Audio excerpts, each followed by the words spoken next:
You see, one of the most important things to understand when dealing with an avoidant is that their actions are almost never personal.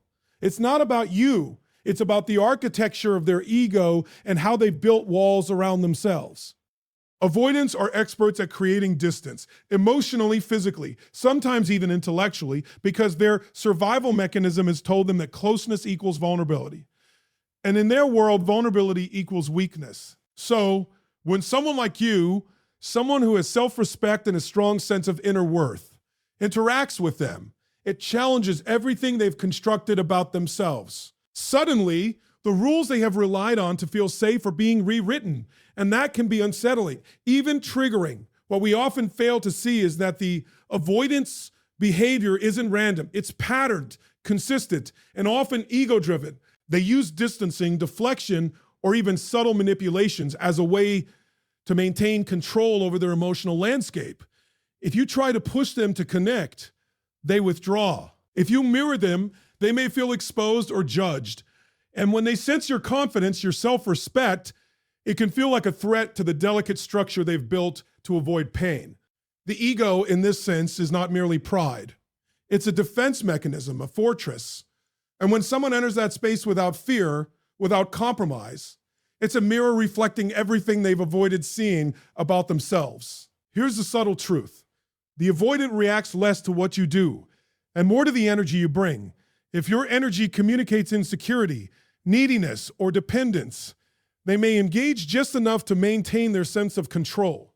But when your energy communicates self-respect, calm, firm, unwavering, they are forced to confront something they cannot control. This is why so often people think avoidants push away for no reason, but in reality, they are responding to a force they cannot manipulate, your own inner strength. Understanding this pattern is crucial because awareness is power. Once you recognize that their ego-driven patterns are predictable, you stop taking their actions personally, you stop chasing validation or approval that they are not equipped to give. And here's the liberating part. When you step into this awareness, your power shifts from reactive to proactive. You are no longer trying to fix them, convince them, or reason with their ego. Instead, you are simply holding your space, grounded in the knowledge that your value does not depend on their response. It's also worth noting the philosophical dimension of this. Life often places us in encounters with people whose psychology mirrors a part of ourselves we are learning to master. The avoidant is not an adversary.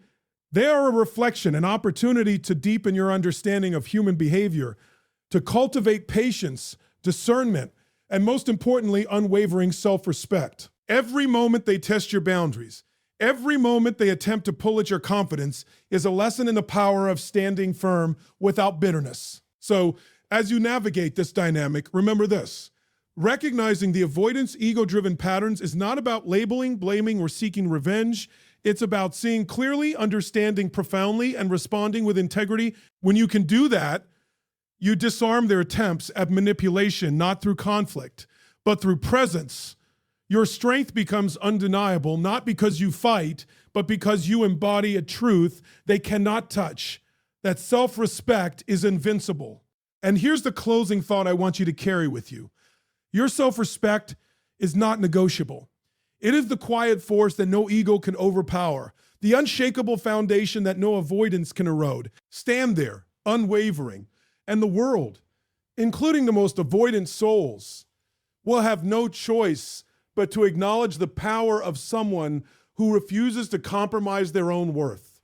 Now, let's take a moment to understand the real power that comes from self-respect. I want you to picture it not as a concept, not as a fancy word you read in a book, but as a force, a quiet, unshakable energy that radiates from within. When an avoidant encounters someone like this, it's not just your words or your actions that matter. It's the aura of self-respect, the subtle certainty in how you carry yourself. They sense it immediately because, deep down, it's something they cannot control, cannot manipulate, and cannot demanipulate, and cannot diminish. Self-respect is silent, but relentless. It doesn't shout, it doesn't demand, and it doesn't bend for approval. It simply exists, solid and unwavering, like a lighthouse in a storm. And this is where most people stumble. They confuse self-respect with arrogance or pride.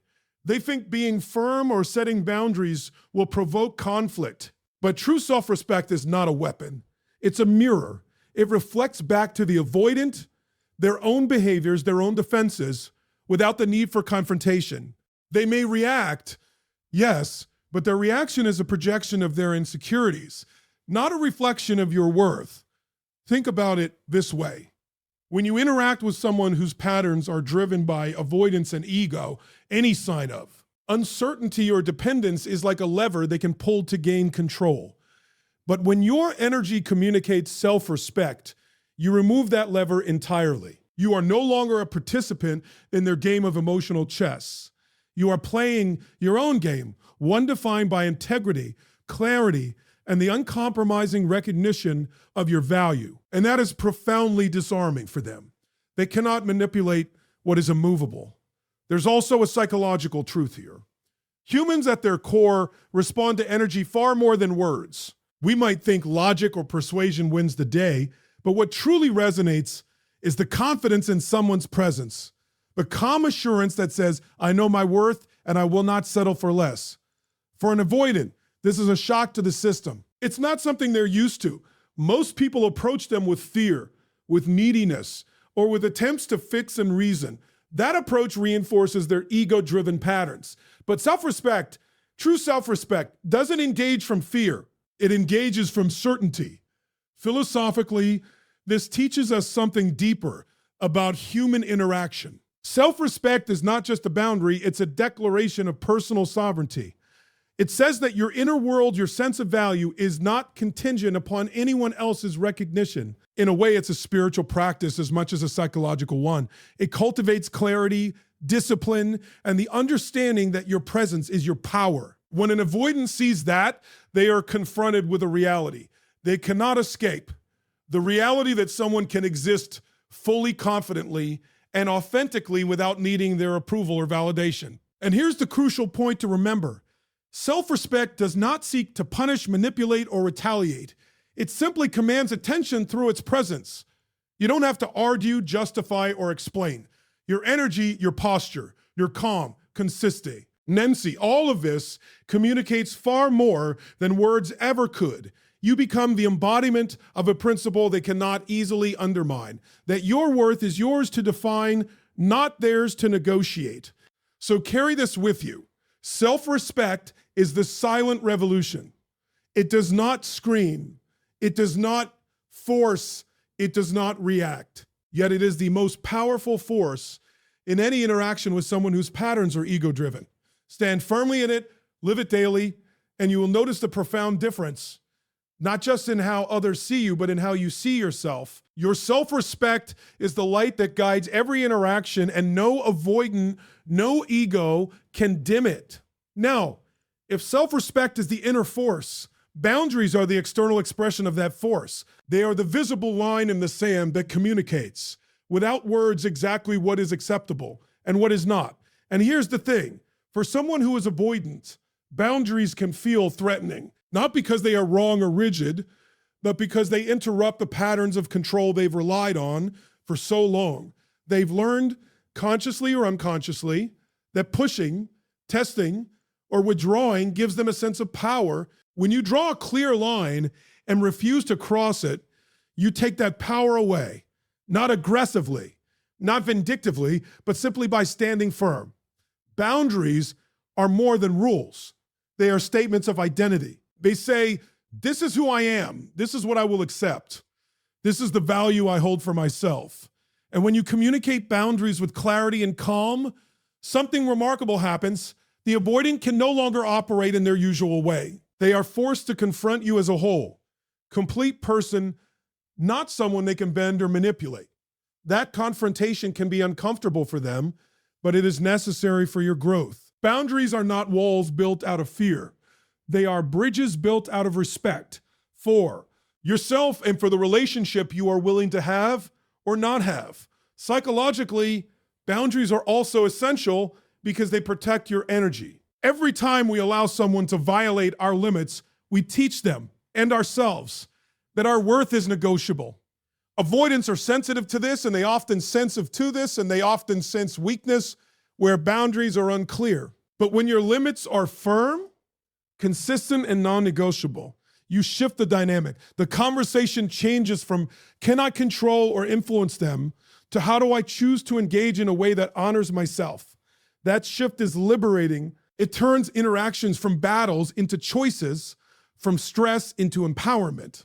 It's also important to recognize the subtle difference between rigidity and consistency. Boundaries are not about punishment or proving a point. They are about integrity. They are about honoring the truth of who you are in each moment. If an avoidant pushes and you flex unnecessarily, you dilute the message. If you crumble under pressure, you reinforce the patterns you are trying to break. Consistency is your ally. Your boundaries must be a reflection of your self-respect, not a tool of retaliation. When you operate from that space, even resistance becomes a lesson in your own strength. There is a philosophical dimension here as well. Life continually teaches us that respect, our own as well as others, cannot be granted externally. It must be asserted internally. When you claim your boundaries, you are claiming your right to exist fully and authentically without compromise. You are demonstrating that your life is yours to govern, your energy is yours to protect, and your self-worth is non-negotiable. Avoidance will test this, sometimes subtly, sometimes overtly, because your boundaries challenge the familiar dynamics they rely on to feel safe. But the moment you internalize that boundaries are not about them, but about you, the test loses its power. So remember this, boundaries are not walls. They are the scaffolding of your freedom. They are the architecture of your self-respect and action. They tell the world, and most importantly yourself, that you will not dilute your value to make someone else comfortable. And the most profound realization is that the stronger and clearer your boundaries, the more your presence resonates with integrity, strength, and unshakable self-respect. Here's the truth I want you to carry forward. Every boundary you uphold is a declaration of your sovereignty. Stand firm, speak your truth through your actions, and you will discover that no ego, no avoidance, no manipulation can erode the fortress of your worth. Your boundaries are not negotiable. They are your liberation. Now, once you have recognized their patterns, established your self-respect, and drawn clear boundaries, the next step is perhaps the most freeing: detachment. And I don't mean detachment as coldness or indifference. That's a misconception many people have.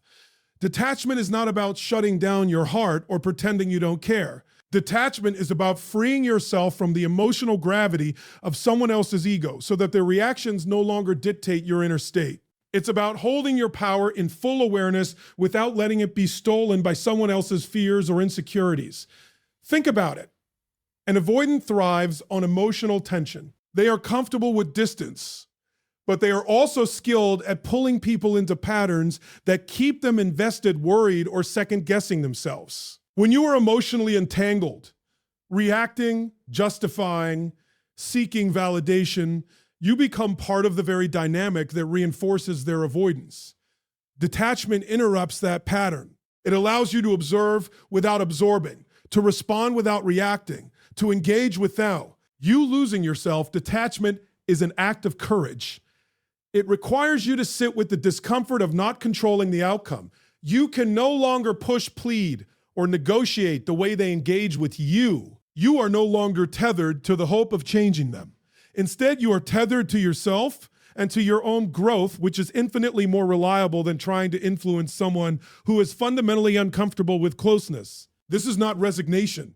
It's mastery. It's the conscious choice to prioritize your inner equilibrium over someone else's ego-driven fluctuations. From a psychological perspective, detachment gives you clarity. You start to see the dynamics for what they are, not what you wish them to be. You begin to recognize patterns in their behavior without personalizing them. You realize that their withdrawal is not a reflection of your worth, but of their own internal limits. And once that realization settles in, your interactions transform. You respond thoughtfully rather than react impulsively. You create space for understanding without sacrificing your peace. There is also a philosophical dimension to detachment. Life is full of people who will act in ways that do not align with our expectations. To cling to the illusion that we can control their reactions is to surrender our own sovereignty. Detachment, then, becomes a practice of freedom. It is the acknowledgement that while we cannot command another person's behavior, we can always command our response. It's a declaration that our well-being is not dependent on external approval, and that our self-respect is not contingent on anyone else's acknowledgement. The power of detachment lies in its paradox. By letting go of the need to control, you gain influence. By stepping back from emotional entanglement, you illuminate your strength. The avoidant sees that you are not a reflection of their manipulation, not a mirror for their ego, but a fully realized individual of boundaries, principles, and unshakable self-worth. And that is far more impactful than any argument, any confrontation, or any attempt to teach them a lesson. Detachment communicates something profound, that your life, your energy, and your happiness are yours alone to steward. So, carry this truth with you. Detachment is not indifference. It is sovereignty. It is the conscious refusal to surrender your inner peace to the whims of another's ego. Stand firm in it. Practice it daily, and you will find a freedom that no avoidance, no manipulation, no ego can touch. Your power is not in controlling them. It is in mastering yourself. And here's the closing thought I want you to hold. When you detach with love and clarity, you become untouchable. Not because you are cold, but because you are whole. You are no longer defined by their patterns, no longer dependent on their approval, no longer trapped in the gravity of their avoidance. In that space, your self-respect shines brighter than any ego could ever dim. Here's something many people miss when they deal with avoidance. The way you show up, the way you hold your self-respect becomes a mirror for them. And mirrors are uncomfortable. A mirror doesn't lie. It doesn't soften the edges, and it doesn't excuse weakness.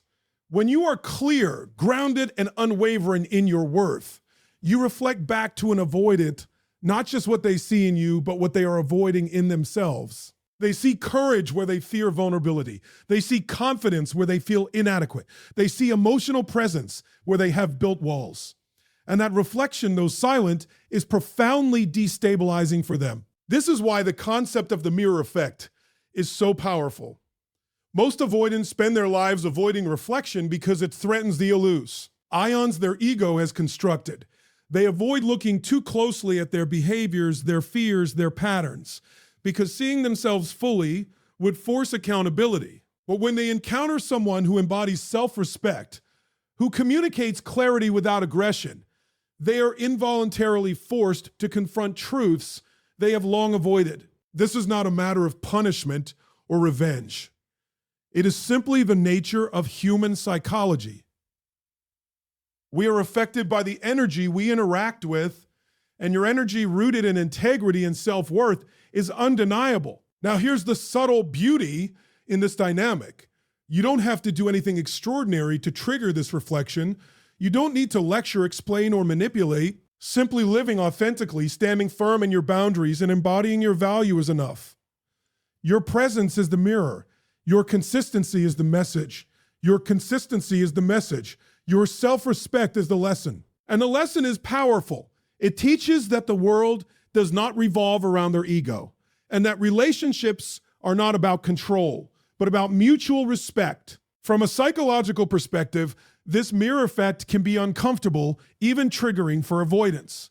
They may react with withdrawal, defensiveness, or subtle attempts to reassert control. But it is essential to understand that these reactions are about them, not you. Their discomfort is a reflection of their own unresolved fears and insecurities. And when you maintain your stance, not with aggression, not with resentment, but with calm clarity, you are giving them something they cannot take from you. The opportunity to see themselves honestly, without judgment, without distortion, without compromise of your own integrity. Philosophically, this dynamic teaches us something profound about human interaction and self-mastery. We are often mirrors for each other in ways we cannot control. Someone else's rest. Ponce is never fully ours to command, but how we show up in their presence is ours entirely. The avoidance reflection is not a threat. It is a gift. It is an invitation to cultivate patience, discernment, and unwavering self-respect. And in responding to that reflection thoughtfully, you step into a higher level of consciousness. You become a force of authenticity in a world that often rewards manipulation and compromise. So the power of the mirror effect is both subtle and undeniable. You do not need to argue, persuade, or prove yourself. You simply exist fully and consistently in your own integrity. And in doing so, you illuminate not just your own value, but also the patterns that others may be hiding from themselves. This is where real influence begins, not through control, but through presence, not through force, but through authenticity.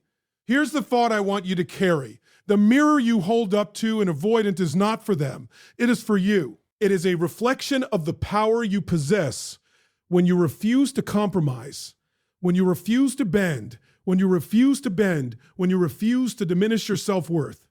Stand in that truth, and your presence will resonate far beyond what words can convey. Their ego may react, their patterns may resist, but your reflection will remain clear, unwavering, and transformative. And here's the closing truth. Your self-respect does more than protect you. It illuminates the truth in others. Be that mirror, unwavering and authentic, and watch how the world and even the most avoidant souls are compelled to acknowledge the power of someone who refuses to compromise their worth. Finally, let's talk about grace beyond approval, because here's the truth. No matter how aware you are of patterns, how firm your boundaries, how strong your self-respect, or how gracefully you detach, there will always be a temptation to seek approval from the avoidance, from aught, first from the world. But true freedom, true power, comes when your growth is independent of anyone else's recognition. This is the ultimate lesson in self-mastery, that your worth, your confidence, and your fulfillment are not contingent upon being seen, validated, or accepted by someone whose ego cannot accommodate your strength. Consider the psychology behind this. Humans are wired to seek validation. It's part of our social survival. But in the case of someone avoidant, seeking that approval can become a trap. Their patterns are not a reflection of your value. They are a reflection of their comfort with intimacy or lack thereof. When you focus on winning their approval, you place your self-worth in external hands. You give them a lever over your happiness. Growth beyond approval is about reclaiming that lever. It's about saying, I define my value. It's about saying, I define my value. I choose my path. I measure my success by my own standards, not by anyone else's response. Philosophically, this is transformative. Think about life as a journey where every interaction is a test of sovereignty. When we tie our sense of growth to someone else's recognition, we surrender our power. But when we anchor our growth in self-awareness, self-discipline, and a commitment to our own evolution, we become invincible. The avoidant, the ego-driven, the inconsistent, they are no longer obstacles. They are merely reflections, teaching us patience, clarity, and discernment. You are no longer engaged in a game of approval. You are engaged in the practice of being fully yourself. This level of growth also changes the dynamics in relationships. When an avoidant senses that you are no longer dependent on their validation, their attempts to control or test you lose impact. The tension that once existed evaporates because the energy has shifted. You are no longer reacting out of hope, fear, or expectation. You are respond from a place of conscious choice, and that is profoundly magnetic. People may not always understand it, but energy is felt, not explained. And when your energy communicates independence, strength, and integrity, it reshapes every interaction without confrontation. Growth beyond approval is also deeply empowering because it allows you to cultivate resilience. Life will always present individuals whose behavior challenges your patience or tests your boundaries. But when you are rooted in your own sense of worth, those challenges no longer destabilize you. You approach situations with clarity, not anxiety, with strategy, not desperation, with confidence, not compromise. And in this space, you are not only untouchable emotionally, you are free to focus on the pursuits that truly align with your values, the relationships that genuinely nurture you, and the life that honors your potential. Remember this: the ultimate act of self-respect is growth independent of approval. It is choosing to evolve not because someone else expects it, but because you value your own journey. It is the conscious decision to rise above manipulation, ego, and avoidance, and to prioritize your own evolution. And the beautiful paradox is that when you do this, you not only honor yourself, but you inspire others, including the avoidants, to recognize the power of someone living authentically and unapologetically. So carry this truth with you. Growth beyond approval is liberation. It is the final stage where self-respect, boundaries, detachment, and clarity converge. Stand there, fully realized in your worth. And no ego, no avoidance, no external force can define or diminish you. Your power lies not in their recognition, but in your unwavering commitment to your own evolution. And here's the closing thought I want you to hold. When you grow beyond the need for approval, you become unstoppable. Your life becomes yours in every sense, authentic, empowered, and unshakable. That is the ultimate victory, and nothing, no avoidant, no ego, no circumstance can ever take it away. So let's bring this all together. When you stand in your self-respect, when you honor your boundaries, when you detach with clarity, when you recognize the reflection your presence holds, and when you grow beyond the need for anyone's approval, you become unshakable. You are no longer defined by the avoidance, the ego, or the patterns of someone else. You define yourself. This is the ultimate lesson. Your worth is not negotiable. Your energy is not theirs to control. Your growth is not dependent on approval. And in this space, you are free to live fully, to love authentically, and to walk through life with a power that no ego can diminish. Remember, self-respect is not just a shield, it is a force. It transforms the way you interact with the world. It teaches others without words, and it illuminates the path to your highest potential. Stand firm, remain consistent, and allow yourself to be fully seen, not by their permission, but by the unshakable truth of who you are. And here's the thought I want you to carry. The moment you refuse to compromise your worth, the moment you place your growth above the need for validation, you become untouchable. Your life, your power, your self-respect, they are yours, and nothing can ever take them away. Stand in that truth, live in that power, and watch how the world and everyone in it cannot help but recognize the unstoppable force that is you.